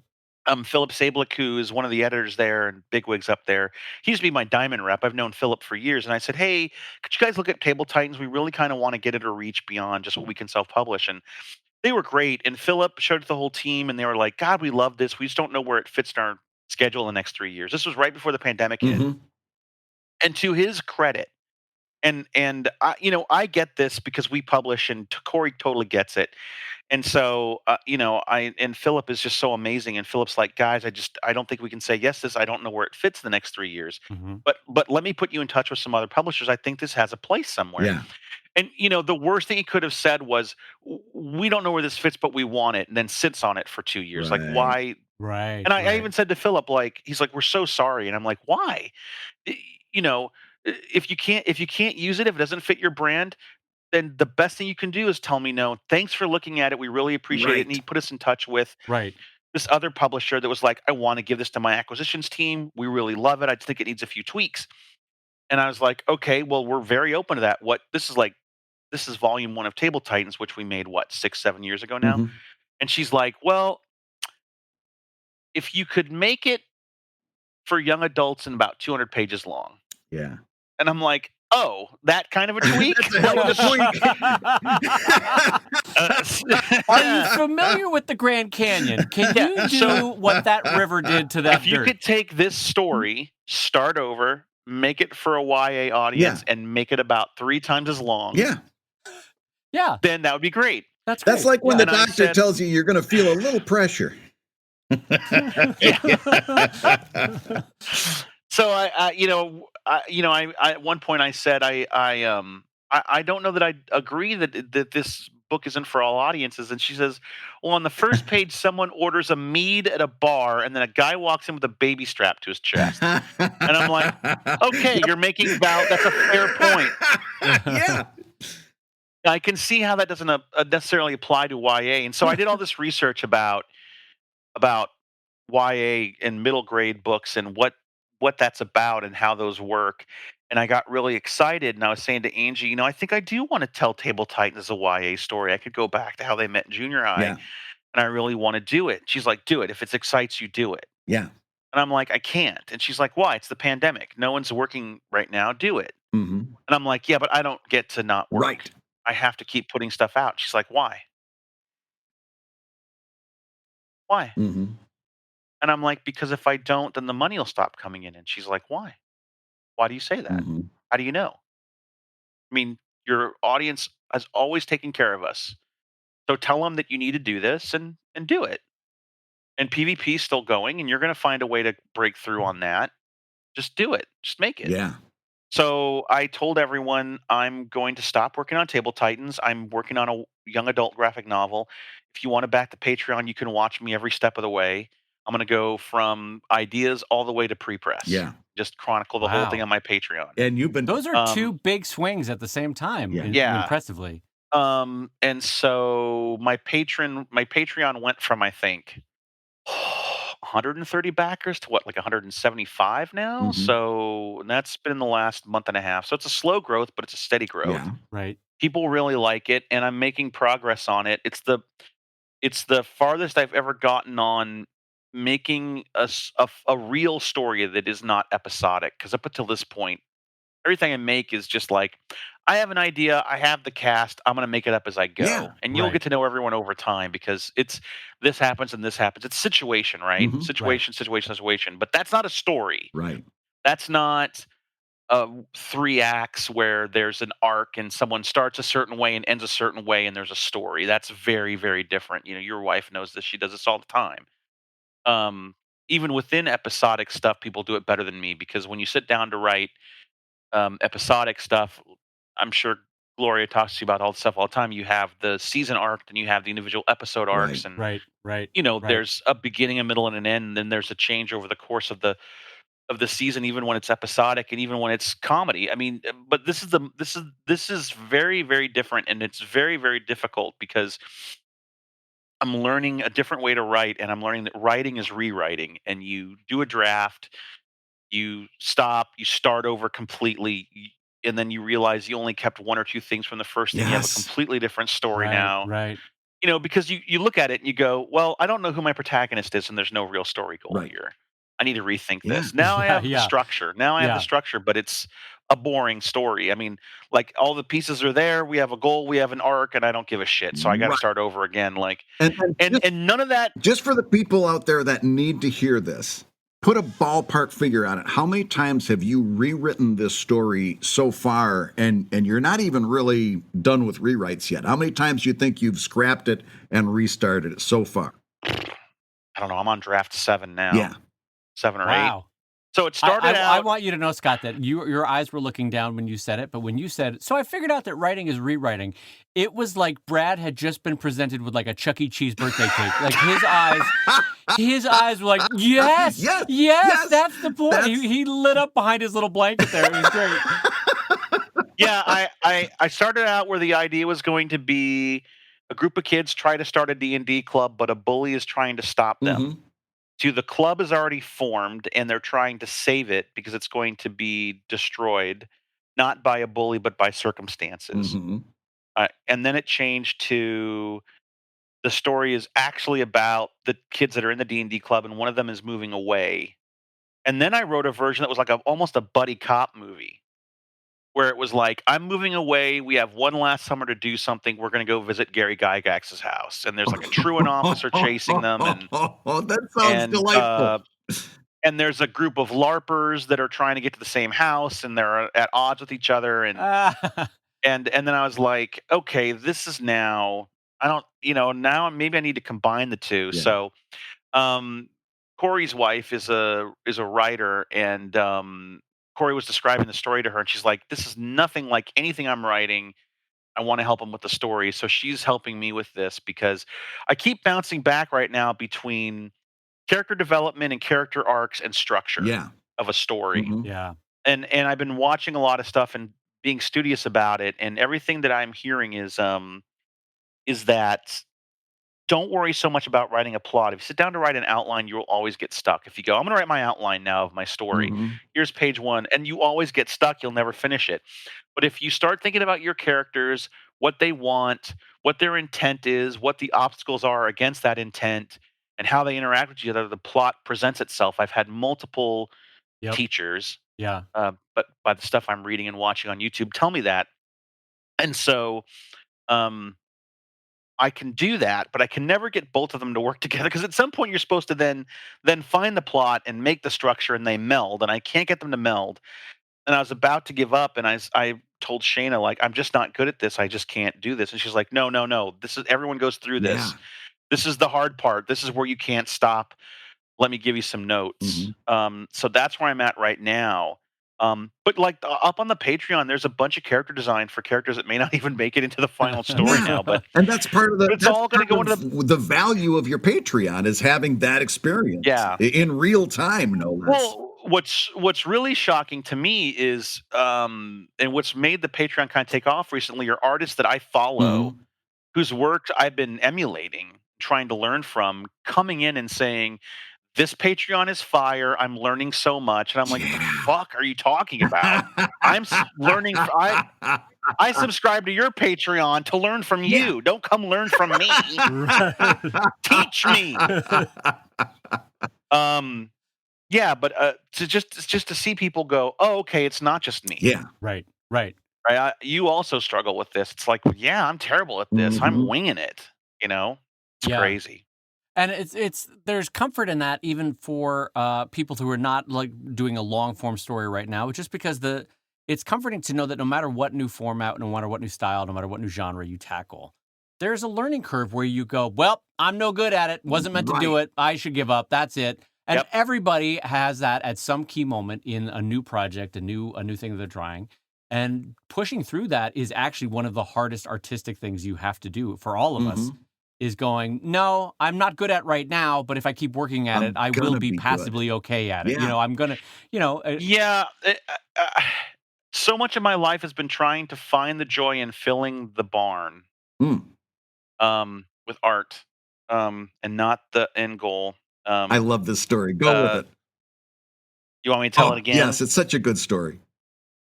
My dad told me the story a long, long time ago.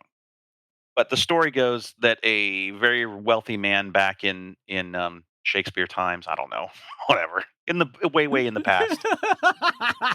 The specificity sold that to me.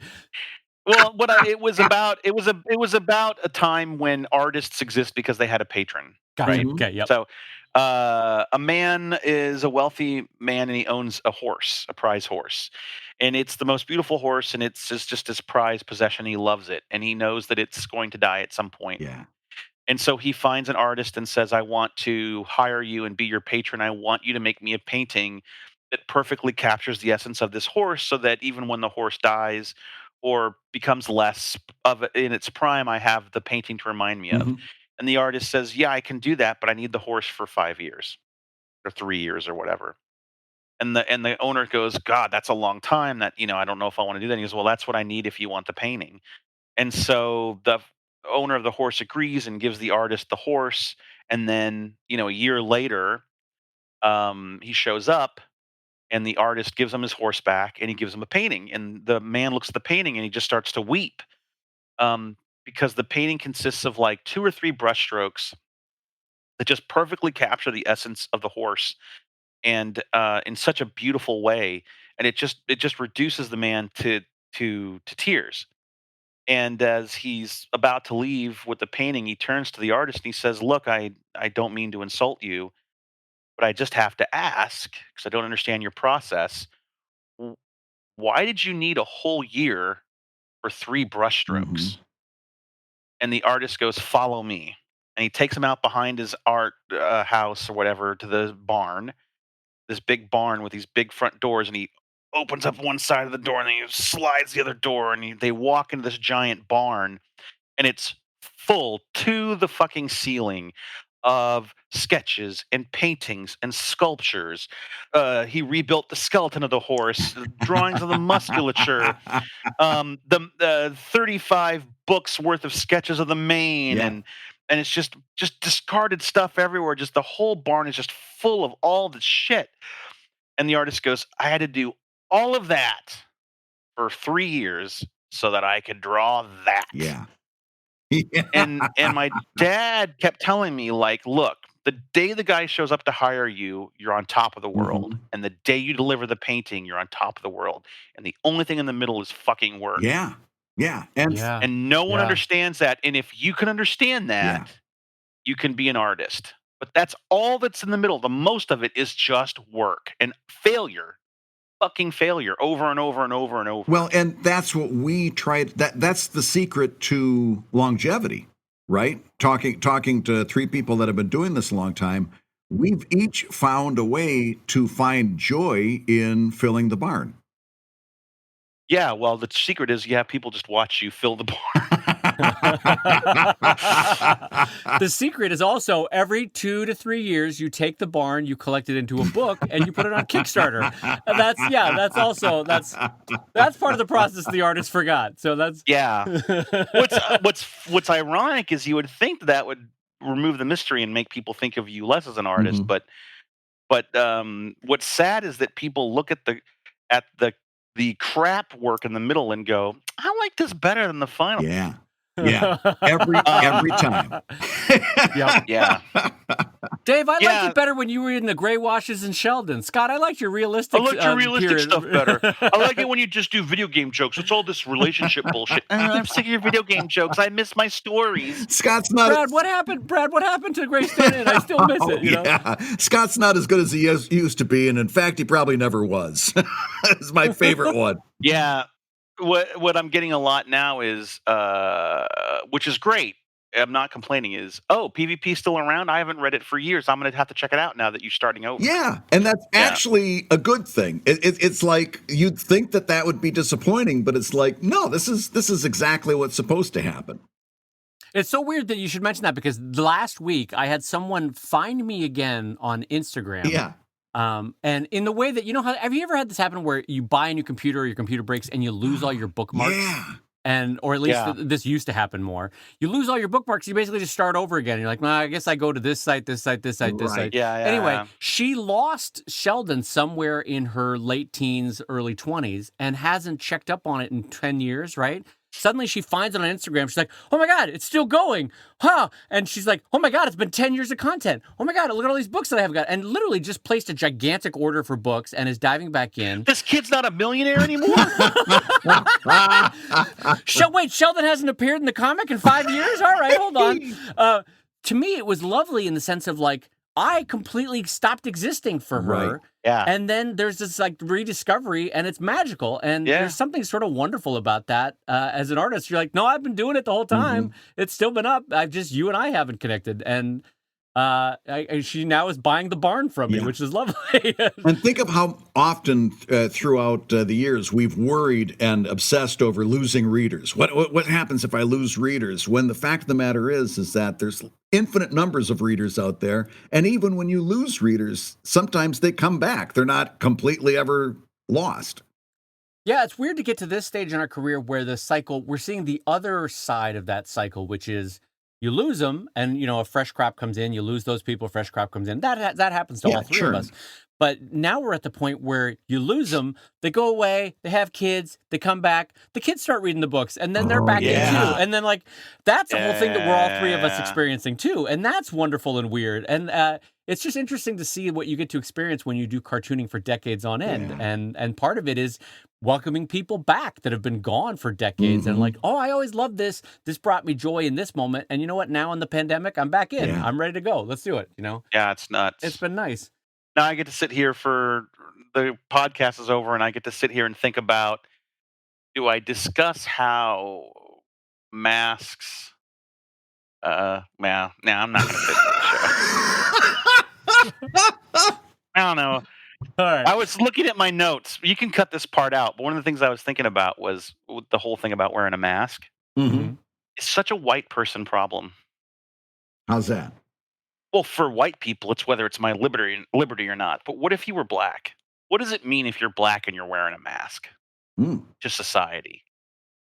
Oh, I can't believe no one's talking about this. Yeah. No. There's a whole nother set of the sense of privilege, by the way, of people who have never in their life experienced someone telling them no. Yes. That's what a lot of this is. It's like I'm so sorry that someone has told you no and that you can't do every single thing that you want to do. And you've been inconvenienced a little bit. Yeah. Oh God, you got inconvenienced. Well, you poor baby. Like when I'm watching, I'm having videos forced on me every day of, I guess the new term is a Karen, which is like a middle-aged white woman. Yeah.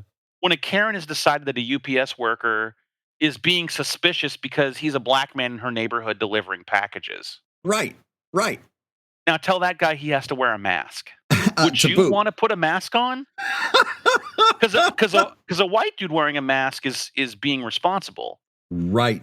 But a black dude wearing a mask is a thug, right? He's a criminal. Right. Or a Latino guy wearing a mask. Yeah, the sense of privilege in all of this is the undercurrent of that. It's you know what I'm falling back on, and you can actually put this in the show. My center of how to write this now 15 years in the future, and the show that I've watched that's changed my writing more than any content I've ever watched in the past 20 years is Schitt's Creek. Man, I've been meaning to talk to you about this because I tried watching that because I love the cast. There's nobody not to love in that cast. And I watched it and I got 3 or 4 episodes deep and I'm like, I can't stand it. Yeah, you know what, Brad? I'm the same way. Happening for me. I got a little bit further than you did, Brad. I got about 6 or 7 episodes in, and everyone tells me get to the second season, and I just can't muscle through it. I love every bit of it. And Scott, you said that it changed the way you write humor. Yeah, it absolutely did. Talk about that. Well, okay, so Schitt's Creek was created by Dan and Eugene Levy. Dan is gay, and his character David is probably non-binary. He the way he describes it in the show is he's had red wine, and he likes it, and he's liked white wine too. And one summer he had a blend, and he liked that as well. He's really into the wine and not the label. And that's the way he wrote it. But so it's the show's about a very wealthy family whose family member that ran their money stole all their money and ran off. So they're broke now. And the only thing they have left is a town that they bought as a joke. This really crappy town called Schitt's Creek. So they have to go live there, and it's about kind of fish out of water thing. But they end up falling in love with the town. And David, who's ostensibly, I guess, the main character, he ends up falling for a guy. And they have a relationship, and eventually the whole thing centers around them getting married. But at no point does anyone ever have. There's no in Schitt's Creek. There's no misogyny. There's no homophobia. No one questions it. No one mentions it or makes a big deal out of it. Everyone in this world. Kindness is the rule. it's just everything's fine. It's just Yeah. the way that he wants the world to be, and he doesn't address it. He doesn't make a big deal out of it. He never comes forward and say, "Look how great this town is. They're all so accepting." It just is, and you don't really Right. notice it until someone says, "Wow, no one has any."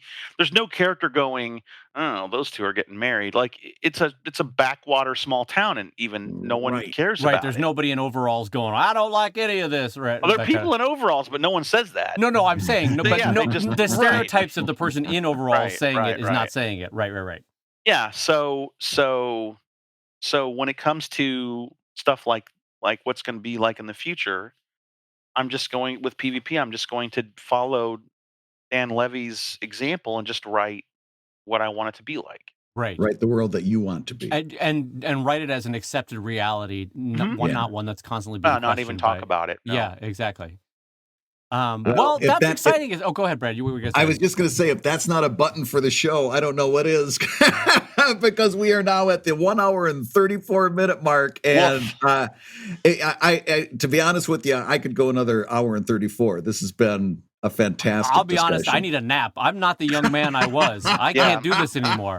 I'm tired. My I need a dog glass of woke water. me up at 5:30. I'm going back to bed. Scott, let me just tell you, my son, it's 1 o'clock in the afternoon right now. My sons are just waking up. Quarantine. To be a teen in quarantine. Yeah, they're in that teen boy thing. They're up all night, because that's their social life now, is who they can get on PlayStation. They're using Roll20. They both are DMing games, D&D games with their friends online, and it's all at night, and then they sleep all morning. When am I running in a game for you two, knuckleheads? Oh, that's well, we're going to talk after the show about this because we got some thoughts about this. But Another thing my boys are desperate to have. Oh, is listen, that. look who just joined the chat. It's the 150-year-old man from that. My boys are desperate for that. I'm Brad Geiger. No, I'd love to figure out how we can do that sometime. I'm Brad Geiger's phlegm from Houston. Hello, I'm Brad Geiger's upper respiratory infection. I'd like to join the chat, please. I take Sky Rizzy for my eczema. I thought Sky Rizzy was one of those rappers. Hello, I'm Brad Geiger's sciatica. I'd also like to be involved in this discussion. All right, well, listen, if you have not checked it out, this is the perfect time, literally the perfect time to jump into PvP over at pvponline.com. TableTitans.com, also a fabulous time to jump in. And Scott, thank you for joining us on the show. Of course. And we really appreciate you talking through what is arguably one of the hardest things an artist has to do, which is to reinvent themselves in their work. So thank you for that, man. That was really nice of you to talk through it. No problem. Yeah. Thanks for having me. All right, and that was Scott Kurtz. Once again, we thank him for joining us on ComicLab. That was kind of a nice little mini Webcomics Weekly reunion, and it did my heart good to hear his voice again and to talk comics with him. So thank you so much for joining us. And Dave, you had one more thing you wanted to add. Well, I wanted to add a huge thank you to our friends over at Wacom at wacom.com and the makers of the Wacom One for sponsoring the show. They have been incredibly kind sponsors of the art and art making around ComicLab, and it is so kind of them to sponsor the show that they believe in as seeing as promoting the art of comics. Yeah, go ahead. Yeah, and as a matter of fact, as you remember from a previous thanks for the kind words, Alan Gladfelter dropped us another line to tell us that he's picked up his Wacom One, and he's loving it so far. So thank you so much for sharing your joy with us. Again, if you've picked up the Wacom One on the advice of the I did it, Webcomics Weekly, guys. He can't shake it. 12 you can years tell later, where he my can't shake mind it. is. On behalf of the ComicLab guys, by all means, drop us a line and let us know, and let us know how much you like it, because that really makes us happy to hear. And if you're thinking about it yourself, head on over to wacom.com and check out the new Wacom One. And we thank them once again for being sponsors of the show this week. Absolutely, and that means that I get to say this. You've been listening to ComicLab, the show about making comics and making a living from comics. Your hosts have been my friend Brad Geiger, the editor of Webcomics.com and the creator of Evil Inc. at evil-comic.com. And my friend Dave Kellett, co-director of Stripped and cartoonist of Sheldon at sheldoncomics.com and Drive at drivecomic.com. And the ComicLab theme song is used with permission from Andy Creighton at theworldrecord.net. And this episode was edited by the ever-wonderful Matt Woodard of Woodsong Productions over at www.woodsong.media. Yes, and although Scott never, although he never mentioned it, he didn't plug it, he talked about his Patreon. We should tell people that he's at patreon.com/Scott Kurtz. Well, if you want to see that. Yeah. If you want to see that stuff he's doing in real time for Table Titans and PvP, head on over to patreon.com/Scott Kurtz. And if you love ComicLab, you can rate and review the show on Apple Podcasts, and you may hear your review featured on a future episode. And frankly, what are you doing? We're all in the middle of this pandemic. Go take a second. It takes 5 seconds to go over to Apple Podcasts, give it a 5-star review, leave a few kind words. Make an old man like Brad Geiger happy before he goes. I've got so little to look forward to in my life.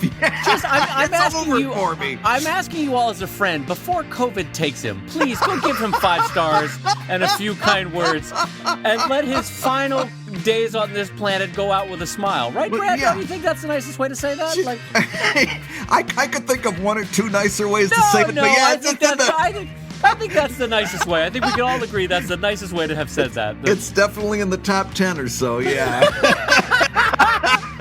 Well, I will say this. ComicLab is made possible by your support over at patreon.com/ComicLab. So we'll go ahead and say that in a French accent. Patreon.com/ComicLab.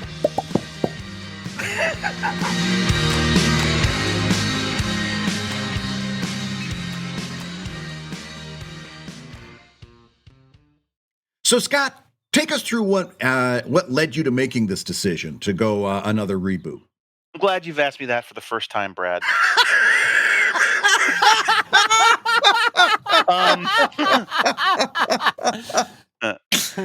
So it's Brad, God! Since we're gonna have to cut that anyway. Did you hear Grandpa in the background there? I thought I hit the mute button. It was a full throat clear. I know. Just a full. There was no microphone hesitation. No. Just Yeah. So Scott, what led you to do this reboot?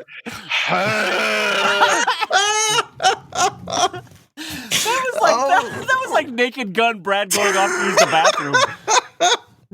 Okay. All Save right. that for an outtake.